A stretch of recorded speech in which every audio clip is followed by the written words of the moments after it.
ازيكم حبايبي؟ عاملين ايه؟ وحشتوني كتير جدا جدا. بقالي كتير قوي غايبة عنكم وصورتش فيديوهات بس عشان كان الامتحانات. ربنا مع ولادنا يا رب وولادكم يا رب وينجحهم جميعا يا رب. بس انا بقى غبت وراجعه لكم فيديو حلو جدا. هنعمل البسبوسه باسهل طريقه وهتطلع معاكي طريه ما فيش بعد كده. يعني لو البسبوسه بتنشف منك بتطلع ناشفه مش زي بتاعه المحلات كده، خليكي تعمليها باسهل طريقه وتطلع طريه جدا. يعني انتوا هتشوفوا دلوقتي وانا بقطعها بالشوكه طريه فوق ما تتخيلي، يعني جميله جدا. ولا الطعم يعني اتحداكي ان انتي تجيبيها تاني من بره وهتطلع احلى من بتاعة المحلات بمراحل كمان. يعني صدقوني جربوها بالطريقة دي مش هتندموا.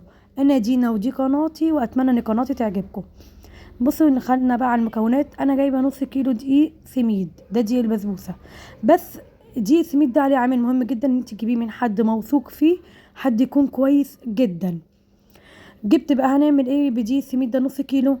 جبت كوبايه ونص سكر، نص كوبايه سمنه، وكوبايه لبن. بصوا معايا ده كله بمج واحد، ومعلقه كبيره عسل كلوكوز او شربات تقيل.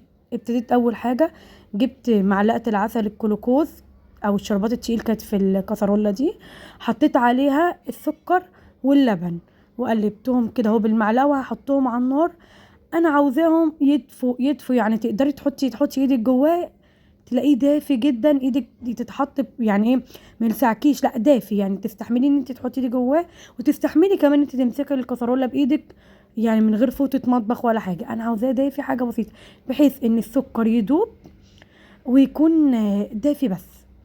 بس معلقة الشربات التقيل مهمة، او بديلها العسل الجلوكوز ده او ده حلو جدا. جبت بقى نص كوبايه السمنه وحطيتها على نص كيلو السميد وقلبي بقى. بصي في المرحله دي تقدري تقلبي براحتك بحيث ان انت تغلفي السميد كله بالسمنه. يعني في المرحله دي قلبي براحتك جدا. يعني حتى ده اسمها بسبوسه من اسمها، يعني بتتبس كويس. فانت قلبي كده بصوابعك حلو بحيث ان ايه كل حبايه سميد تتغلف بالسمنه. كده انا خلاص قلبتها وكده اللبن معي ندفي. هعمل ايه؟ هجيب بقى اهو اللبن. بصوا السكر داب تماما خلاص وعسل الجلوكوز. هبتدي بقى ايه، بص حطيت ايدي فيه مستحملاه طبعا. هبتدي اكب على الخليط. هي تقليبتين بس يعني بحيث ان المكونات تتقلب مش اكتر مش اكتر. وبصوا قوامها سايل، هو ده المطلوب. ما تجيش تقولي هي سايله مني لا كده بايظه، لا لا لا، هو ده المطلوب. بس تقليبتين بحيث المكونات تتقلب، انا مش عاوزه اكتر من كده. هجيب صينيه. انا الصينيه بتاعتي مقاس 32 بالظبط، عندك مقاس 30 حلو وهيطلع بالعلو اللي انت شفتيه اول الفيديو. يعني 30 32 حلو جدا. لو عملتيها في مقاس اصغر من كده تطلع معاكي تخينه شويه. اهو احنا دلوقتي بقى حطيت اهو في الصينيه بتاعتي. بصوا اجي اسويها بايدي الاقيها هي اساسا سايله، اروح عاملاها كده. خبطيها بقى كام خبطه حلوين على الرخامه.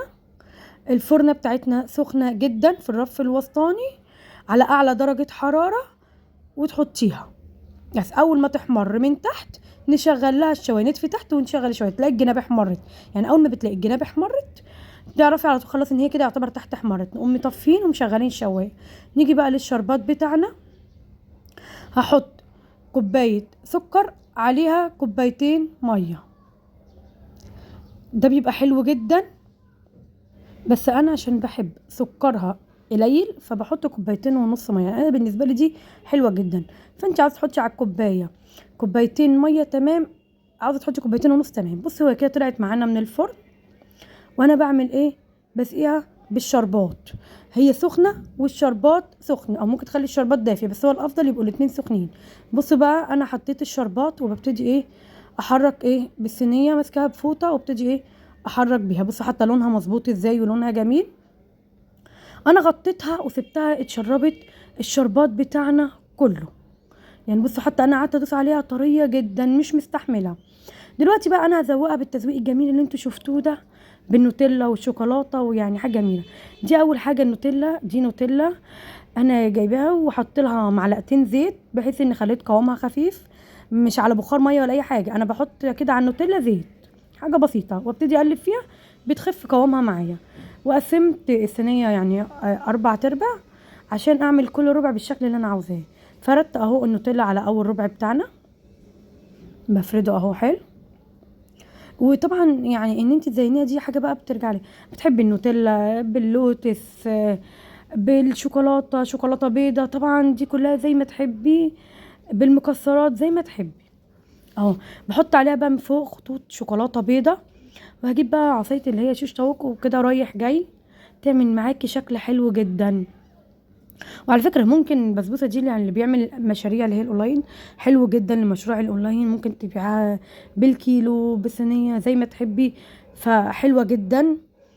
فاهمني؟ لو للبيت برضو جميله. وشوفوا لو اي فيديوهات تاني عاوزينها اطلبوها مني وانا اعملها لكم، يعني اللي انتوا عاوزينه انا تحت امركم وعيني ليك، اللي انتوا عاوزينه انا اعمله لكم. فشوفوا اي فيديوهات تاني، اي حاجه عاوزينها اطلبوها مني واكتبوها في الكومنتات وانا اعملها لكم. هنا انا عملت بقى شوكولاته سودا، سيحتها على حمام بخار هي والشوكولاته البيضاء، وحطيت لها برده معلقتين زيت، لكن النوتيلا زيت بس. وابتديت اعمل دوريات بالشوكولاته البيضاء كده زي ما انتم شايفين.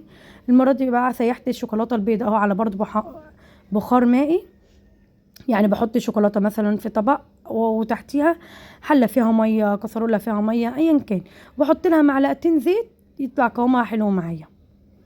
الشوكولاته البيضاء طبعا هنعمل ايه، هنروح نعملها هذوقها بقى بالشوكولاته السودا من فوق، برضو احطها في كيس صغير وابتدي بقى ايه اذوقها بيه عشان برضو تدينا ايه شكل حلو.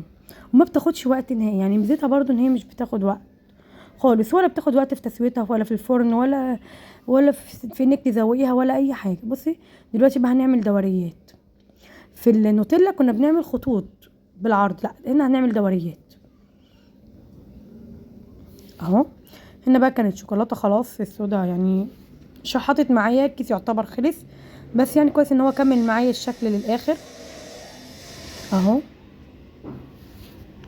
بصوا انا كانت ايدي لخبطتها شويه بس مش مهم، عادي هتعمل جدا اهو. ببتدي برضو رايح جاي، شايفين؟ هتديني شكل في منتهى الجمال. الربع الاخير ده ما عملتش فيه حاجه، انا حطيت له كده كريز من فوق وكان شكله حلو جدا. واتمنى ان البسبوسه بتاعتنا تكون عجبتكم. بصوا طعمها، يعني بصوا شكلها عامل ازاي الاول، شكلها حلو جدا. ده هو بيقول لك العين بتاكل قبل البق، قبل البق، يعني طول ما هو حلوه وشكلها حلو هتعجب جدا ولادك، وهتبقى شكلها جميل وطعمها احلى وانضف لانك عاملاها في البيت وعارفه انت عاملاها ازاي، موفره جدا. فبصوا البسبوسه بتاعتنا طلعت جميله ازاي وطريه. اتمنى ان الفيديو يعجبكم، واللي ما اشتركش في القناه يشترك ويعمل لي لايك على الفيديو.